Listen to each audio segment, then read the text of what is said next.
and everything else. Well, this is a really cool article that was put out here by The Blaze, and the New York Times was the first one to report on it. It says, Charles Schwab, the CEO of that company, reveals how he tests job candidates by taking them to breakfast and having the restaurant mess up their order. So this is really cool. I thought this was genius, really. A person's character is revealed during times of great pressure and distress. A great way to test out someone's character is to observe how they react when things don't go according to plan.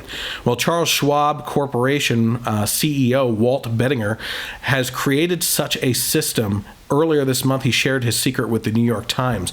Before every new hire, Bettinger takes candidates out for a breakfast interview. But what the potential employees don't know is that every time he shows up early and asks the restaurant to purposely mess up the order in exchange for a handsome tip. For an employee like Bettinger, character is everything. He told the Times that his wrong order test is meant to gauge how prospective hires deal with adversity. They are upset, they are frustrated, or are they understanding? Life is like that, and business is like that, he said. It's just another way to look inside their heart rather than their head. What are other ways? Well, before offering candidates a position at the brokerage and banking company, Bettinger asked them to tell him about their greatest successes in life. He said, what I'm looking for is whether their view of the world really revolves around others or whether it revolves around them. And I'll ask them about their greatest failures in their life and see whether they own them or whether they were somebody else's fault. In the same interview, he shared one of his own biggest failures. He said that it was on one of his last college exams, which ruined his pristine 4.0 average, that taught him how important it was to recognize individuals who, quote, do the real work. After spending hours studying and memorizing formulas and calculations, he showed up to find that the final exam was nothing but a blank sheet of paper. The professor said, I've taught you everything I can teach you about business in the last 10 weeks, but the most important message, the most important question is this: what's the name of the lady who cleans the building? Bettinger had no idea. He failed the exam and got a B in the class. He said, that's a powerful impact. Her name was Dottie, and I didn't know Dottie. I've seen her, but I'd never taken the time to ask her name. He said that since then, he's tried to know every Dottie I've ever worked with. It was a great reminder of what really matters in life. Absolutely. So here's something that's really interesting about this. Coming from a restaurant background myself, I worked through college in restaurants. Specifically, Cracker Barrel was the one that I worked at through college for 7 years.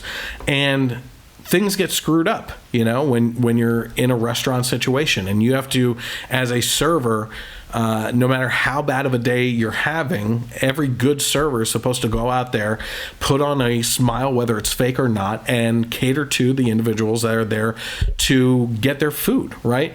And the crazy thing about that is that if you're a server in most states, at least here in Pennsylvania, your hourly rate is something like $1, $2 or something like that per hour. So servers really do very much rely on tips to bring in the money for them. And so that's just in addition to the measly amount that you get that may pay for half a tank of gas for that week on the paycheck itself. So they really rely on the tips and everything. I think that everyone that goes through life before they get a real job should be a server, because it tests your limits on emotional stress and how you actually deal with people, and it teaches you also how to deal with people while working your way through the muck as well. So I know it may sound cocky and everything, but I know how I would react in this CEO's situation, even not knowing that this was a test that he was putting me through. I would handle this probably with a lot of grace. I would probably look at the food and say, well, you know what? In my head, I would probably say, if it's not that big of a deal, if this is something I can sit here and eat, and the meal's obviously being paid for by this company that I'm interviewing with, would I rather throw a fit and and show that in front of this potential employer and keep on sending them back and forth and getting frustrated myself with the meal? Or can I sit here and eat this and use that time that would be allotted for that, the complaining, to actually use that opportunity and that time to speak with the CEO about my potential future with the company and everything? If it's something I can eat, that's great. I'll be honest with you. If it's so messed up that it's really bad and I can't eat it, I would sit there and just say, that's okay. I'll just have water and we can talk about what we're here for and everything. There are people that can't handle these types of situations. And you see that, like I said, as a server, as you work your way through the muck with everything. And the types of customers that you deal with on a daily basis that are just the nastiest, most rude representations of society. Sometimes it's not even a matter of screwing up. Sometimes you bring out the order just as they wanted, and they are just ill-mannered people that can't deal with other people in society, and they're just jerks no matter what.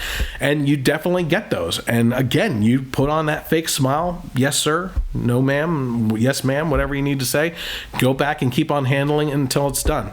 And I've had some really bad situations. I only had, out of the 7 years I was there, I had one complaint, and it was honestly not even my fault. I was doing things my way, and I always had customers that were coming in and asking for me specifically as a server, and the manager came out that day and said that we should. Well, I'll just tell you what the situation was. The managers told us that as soon as we serve the food, we check back once and drop off the check, and then that way it's there for them to leave us whenever they're ready and everything. And a bunch of us spoke out to the manager and we said, listen, most of the time these people are interested in the dessert or anything, and we have to take the check back anyway. Putting the check there makes them feel rushed, and we don't want that because that's going to piss them off and they're not going to give us a tip. And the managers were like, quite frankly, we are trying to rush them. We're trying to turn over the tables faster, get these people out of here and make the money and everything. Okay. I said that I didn't want to do it. The manager basically gave me a pretty stern, no, you're going to do it. I did it, and the people complained that they felt like they were being rushed. So I was right on the situation. I refused to do it from there on forward, and that was the only complaint. And I remember that. I specifically remember that as being the one complaint that was against me, and that stuck with me for a while because in the end, I believe that the customer or the client or the visitor comes first.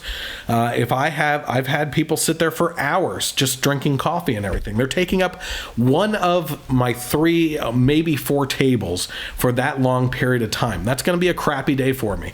You may get a client or a customer that tips you $100 just for doing that. Likelihood, you're probably going to get $1 or $2 tip, especially if you're at a breakfast restaurant like the Cracker Barrel or something. But you take that chance. You go in every day taking that chance, and if it wasn't you, it was going to be another server, and you just have to deal with it. You have to deal with the circumstances as they come at you.